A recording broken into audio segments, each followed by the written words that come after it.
Hola, el Señor les bendiga a todos muy ricamente. Bienvenidos al aula virtual con la materia de homilética. Primero que nada vamos a orar brevemente por el país, vamos a orar por las autoridades y también por la clase. Padre, te damos gracias en el nombre de Jesús por este momento.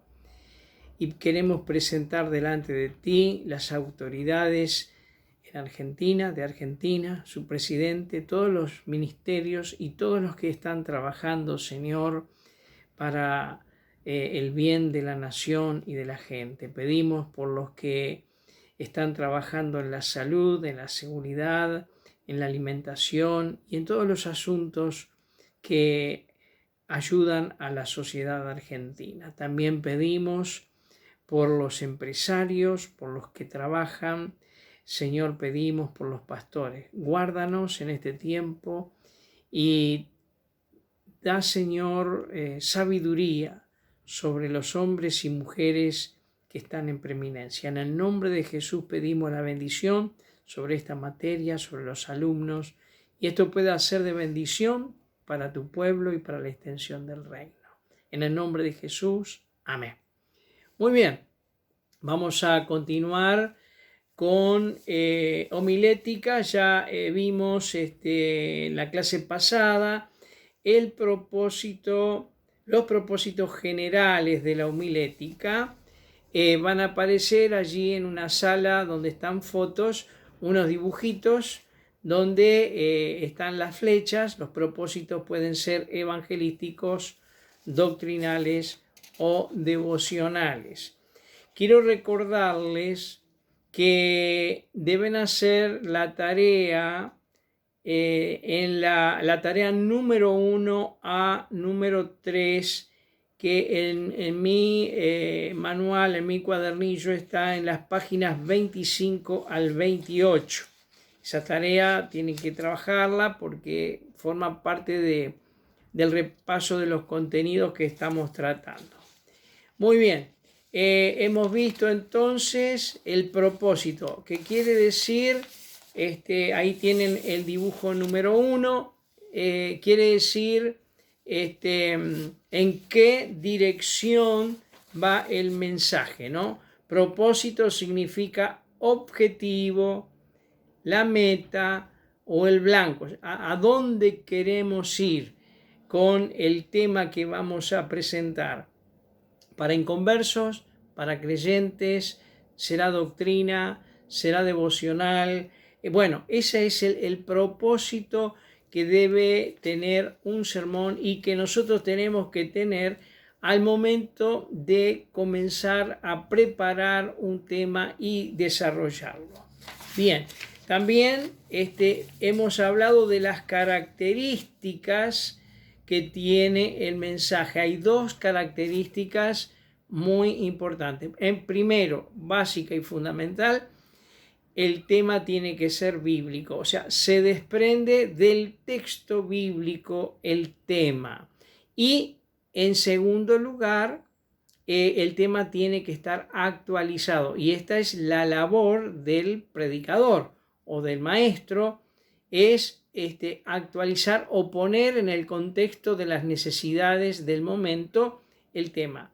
Podemos tratar temas de hace 4.000 años atrás, vamos al Antiguo Testamento, asuntos del Antiguo Testamento, que corresponde a épocas muy remotas, culturas distintas, condiciones históricas y económicas diferentes.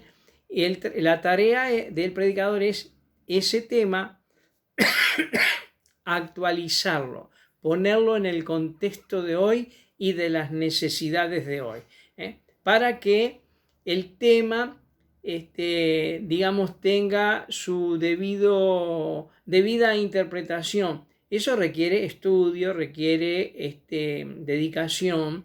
Lo mismo si elegimos un tema en los libros del Nuevo Testamento, o de las cartas del Nuevo Testamento, perdón, también tenemos que actualizarlo, porque esos temas fueron dichos en determinado tiempo y bajo determinadas situaciones o circunstancias, y entonces requiere que el predicador, esa es la tarea, es actualizarla, ponerla en el contexto de la actualidad. Bien, ahora vamos a pasar a la hoja que tiene ahí en pantalla, que es la número 4. Vamos a ver las partes que componen un sermón, ¿no? Ya lo tienen ahí. Y lo primero, las partes que componen el sermón, lo primero es el texto bíblico, que puede estar indicado en un versículo, en dos o en todo un capítulo. Quizás el tema puede estar mencionado o desarrollado o sugerido en todo un capítulo o en dos capítulos o en toda una carta. El tema, tenemos por ejemplo cartas, por ejemplo, como Tesalonicenses, que el tema central de las cartas es la venida de Cristo, la segunda venida de Cristo. Ese es el tema central y está desarrollada a lo largo de la carta con diferentes asuntos que se van a tratar, que están relacionados con una incorrecta interpretación de la segunda venida de Cristo. Entonces, el tema puede estar sugerido, indicado en toda una carta, pero no vamos a leer toda la carta. Tenemos que elegir los versículos o el versículo que nos manifieste el tema y por supuesto nosotros leemos toda la carta y la estudiamos toda, pero vamos a buscar uno o dos o tres versículos que no sea muy extensa la lectura, donde allí se sugiere o se menciona el tema. Bueno, primer asunto entonces, el primer asunto que compone un sermón es el tema. Lo tienen ahí, ustedes pueden ver el bosquejo. Segundo, es el tema, ¿no? O sea, ¿qué es el tema? La idea de lo que voy a hablar y lo que anteriormente decíamos, bueno, el tema, hacia dónde lo voy a dirigir. Todo el desarrollo del sermón tendrá que estar basado en ese tema, ¿no? Lo siguiente es el título.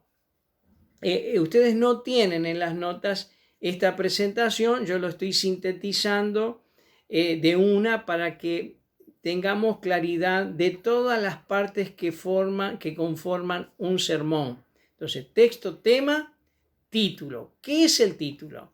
Es el nombre que le damos al sermón. El tema puede ser la victoria del cristiano y ese es el tema que voy a desarrollar, pero puedo ponerle un nombre, ¿no? El vencedor, el cristiano vencedor, o no sé, hay que tener un poquito de imaginación, pero el título siempre es el nombre que se le da a ese sermón. El tema será la victoria u otro, y tiene un nombre.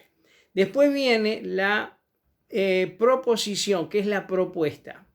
¿Qué es esto? Este es el resumen de lo que voy a desarrollar. Es lo que les propongo después de haber anunciado, después de leer el texto, de mencionar el tema y mencionar cómo se llama este sermón. Voy a proponerle en forma sintética el contenido del sermón, ¿no? Después lo vamos a estudiar por partes cada una de estos puntos. Entonces es la propuesta. Si hablamos de la victoria, bueno, en la proposición voy a decir que somos victoriosos porque Cristo nos dio la victoria, porque Él nos asegura ser victoriosos, porque somos victoriosos en la tentación, bueno, lo que vamos a desarrollar, ahí se menciona en forma sintética y sencilla, sin desarrollar los puntos, solamente se hace mención. Y ahí ya estamos poniendo sobre la mesa lo que vamos a servir, ¿no? Y ya el auditorio sabe de lo que vamos a hablar. Luego viene la introducción. Bueno, la introducción, la palabra es sencilla, pero no es tan sencillo hacer una introducción, porque es la introducción al tema. Ya hemos hecho hemos anunciado el tema, le pusimos nombre al sermón e hicimos la proposición, que es decir, de lo que vamos a hablar. ¿Cómo arrancamos ahora? ¿Cómo comenzamos? Con una introducción. Después vamos a ver la importancia que tiene la introducción. Tiene que ser una introducción interesante, tiene que ser breve, tiene que captar la atención de las personas que nos están escuchando. Quiere decir que la introducción tiene que interesarle a la gente que nos está escuchando, con asuntos que son de su interés y que son de su conocimiento, para captar la atención, para luego llegar al primer punto. Pero entre la introducción y el primer punto, ustedes tienen ahí una OT, es la oración de transición. ¿Qué es eso? Después de relatar la introducción, que la introducción puede ser una historia, un suceso, un testimonio breve, la introducción no es una cosa larga, es algo de poquito, ¿no? Tengo que construir el puente entre la introducción y el primer punto, para que no se produzca entre la introducción y el primer punto un bache. Se produce un vacío, y en ese vacío, en ese pozo de aire que se puede producir, la gente se distrae, se va para otro lado. Entonces es muy importante esa oración de transición, que es una oración que la hemos preparado, la escribimos, porque es peligroso cuando hacemos la introducción, o estamos hablando que por ahí nos deslizamos un poquitito para un lado, para el otro, y después a ver cómo arrancamos con el primer punto. Vamos así de golpe, y eso es peligroso porque la introducción pudo ser muy buena, muy interesante, pero como dije, ese pozo de aire, como se dice en la aviación, puede producir una distracción y la pérdida de la atención del público que nos está escuchando. Entonces esa oración de transición hace un puente entre la introducción y el primer punto. Bueno, ahora vienen los puntos, vienen lo que viene a ser el desarrollo del tema. Tenemos acá, en este caso se proponen 3, pueden ser 4, pueden ser 2, en fin, pero normalmente se desarrolla con 3 puntos, ¿no? Entonces, punto 1 se desarrolla, esto tiene subpuntos, o sea, el tema se desarrolla al primer punto y luego el desarrollo de ese punto, y después se pasa al segundo y el desarrollo, y después el tercero y el desarrollo. Cuando terminamos de desarrollar el tema, viene, digamos, una parte muy importante, que es tan importante como la introducción, que es la conclusión. O sea, concluir. La conclusión, digamos, viene a ser el resumen de lo que hemos desarrollado en el primero, segundo y tercer punto. O sea, la idea central de todo el discurso es el tema que propusimos, y luego lo fuimos desarrollando de manera tal que llegamos a la conclusión, que es un resumen de todo lo que hemos hablado, y llegamos a la parte más crítica del sermón, que es la aplicación, donde en la aplicación tengo que hacer la invitación al auditorio, a los hermanos, a aceptar la propuesta del tema, en fin, ese es un punto muy importante, la aplicación, y ustedes van a ver que en este punto de la aplicación es cuando se producen muchas interferencias, el nene que se cae, el micrófono, qué sé yo qué, los parlantes que hacen un ruido, alguien que se levantó y pasó por delante de todo. O sea, hay interferencias, digamos, que no son saludables y, bueno, no hacen bien. Y esas interferencias justamente para distraer, para que ese tema bien desarrollado, de alguna manera la gente se distraiga y no lo acepte como nos gustaría y como Dios quiere. Entonces acá tiene que haber presencia espiritual, dependencia del Espíritu Santo, autoridad espiritual, para en el momento de la aplicación que haya un dominio, una autoridad del Espíritu Santo, una presencia del Espíritu Santo controlando todo de manera tal que el tema pueda penetrar en los corazones y así hacer una buena aplicación, el llamado, la invitación, tiempo de oración, etc. Bueno, resumiendo entonces las partes que tienen un sermón: el texto en primer lugar, el tema que se sale del texto, el título que es el nombre del texto, la proposición, la propuesta que voy a hacerle a la congregación, la introducción. Por lo general la introducción se prepara a lo último, la oración de transición, que es lo que une la introducción con el primer punto, el desarrollo del tema a través de esos puntos, la conclusión, el resumen de todo lo que he propuesto del tema y la aplicación. Estas son las partes entonces que componen un sermón, un sermón, bien digo. Sigo ahora proponiendo un resumen de cosas que son muy importantes. En la figura número 5 que ustedes tienen por allí, aparece preguntas que hacemos o le podemos hacer al tema. Tenemos un tema, ¿no? X, el que ustedes elija. ¿Cómo lo desarrollo? ¿De qué manera? Bueno, hay muchísimas formas de desarrollar un tema, pero vamos a ir con algunas propuestas que nos faciliten un poco el desarrollo de un tema. Y ahí tienen una serie de preguntas que nosotros le podemos hacer al tema. Y esas preguntas pueden ayudarnos, al responder a esas preguntas, nos ayudan a desarrollar el tema.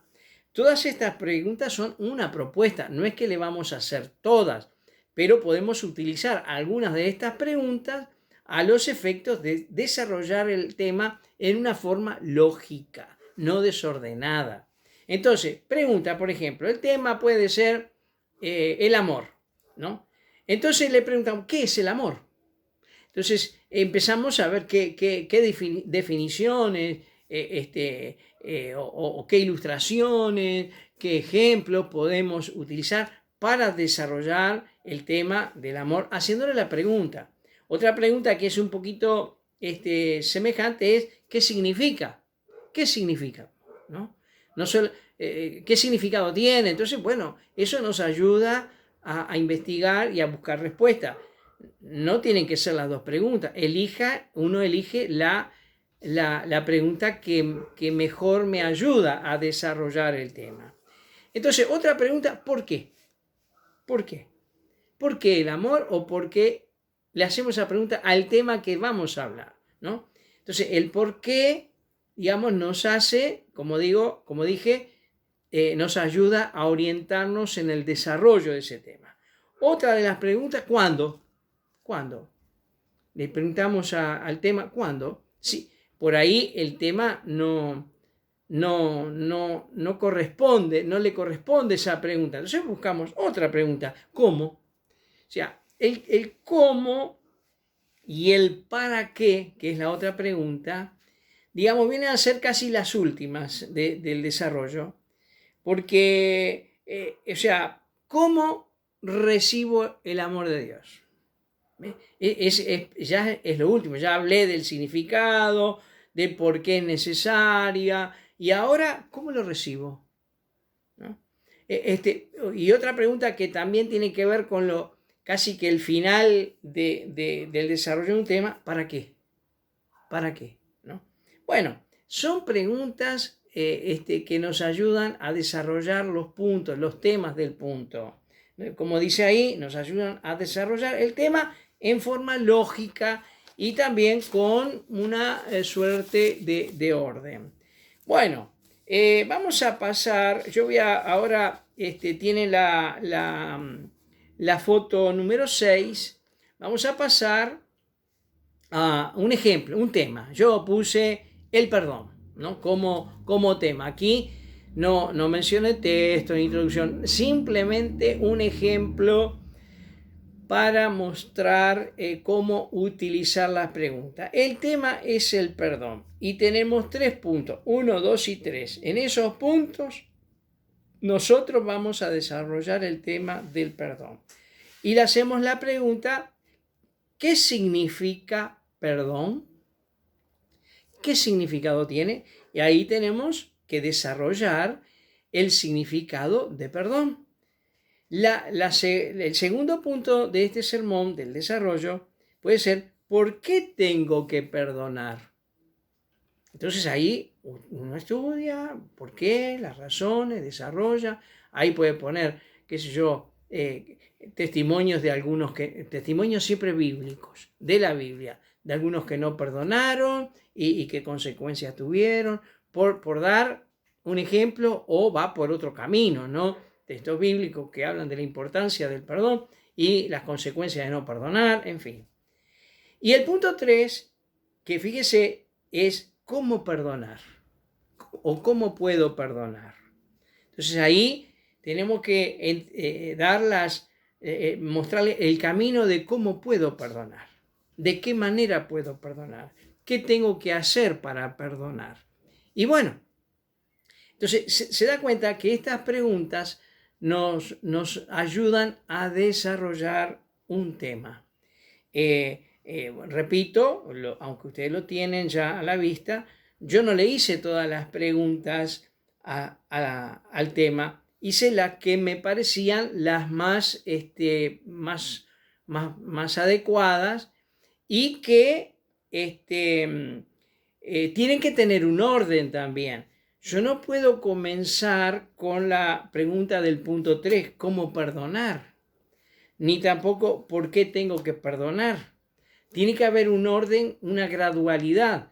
Tengo que empezar primero explicando qué es el perdón, qué significa, mostrar luego por qué tengo que perdonar, y luego cómo tengo que perdonar. ¿Se da cuenta? Hay como un avance en el desarrollo del tema, va de menor a mayor. Nunca podemos empezar por arriba cómo tengo que perdonar y terminar hablando del significado del perdón. O sea, porque se nos cae el tema, se nos aplasta.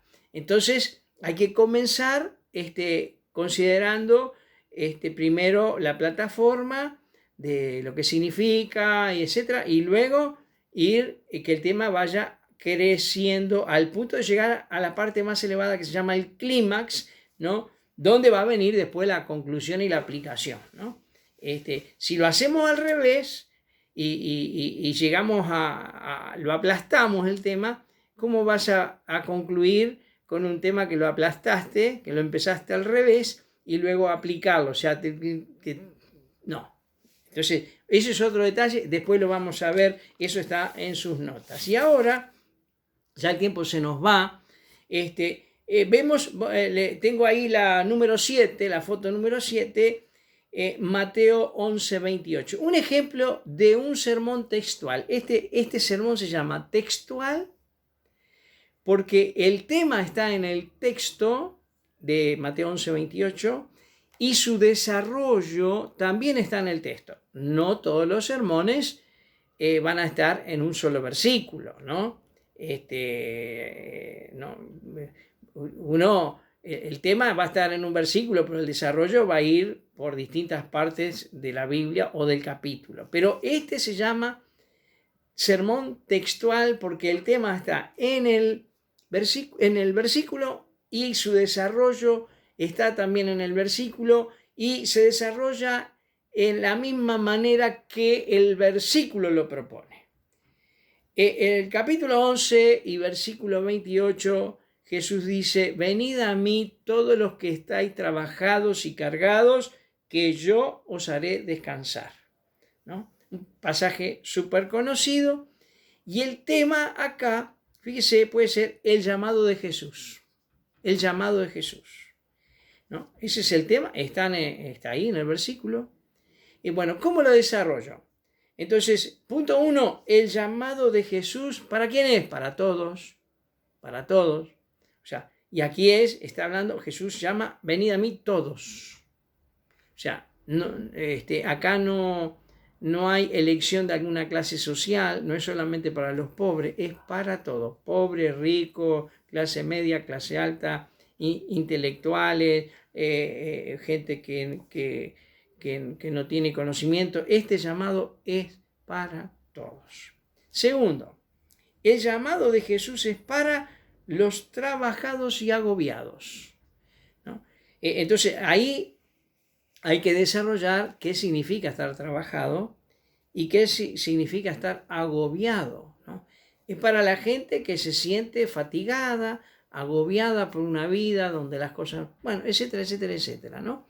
Bueno, y el tercer punto, el llamado de Jesús es para ofrecer descanso.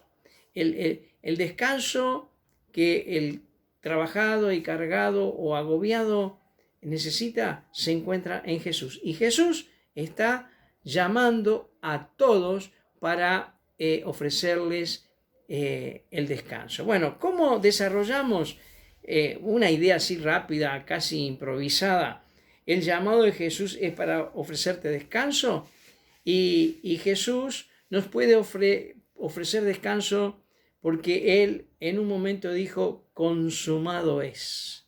Cuando Él dice estas palabras, consumado es porque todo el peso del pecado de la humanidad, todas nuestras transgresiones, maldades, toda nuestra vida de rebeldía de toda la humanidad, enfermedades, maldiciones, vinieron sobre Él y hubo un momento cuando Él va a entregar su vida por el peso de toda la maldad de la humanidad, dice, consumado es.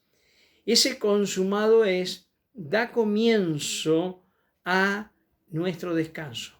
Jesús puede ofrecernos y darnos descanso porque Él cargó con nuestras fatigas, nuestros pecados, y Él nos puede dar el verdadero descanso que nosotros necesitamos. Bueno, es un desarrollo. Acá está el punto positivo, de aquí ya pasa a la conclusión y a la aplicación y está todo bien a punto, caramelo, para hacer el llamamiento. Sería conveniente, antes de este punto que acabo de mencionarle, hablar del descanso que tenemos en este mundo. Es temporal, es efímero, en fin. Y luego para pasar al verdadero descanso que otorga Cristo. Y por eso nos está llamando a que vengamos a Él para que descansemos. Bueno, ¿qué le parece? La homilética es un instrumento muy importante para la comunicación.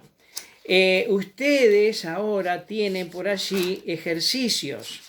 Hay ejercicios, tienen los bosquejos, hay algunos ejercicios.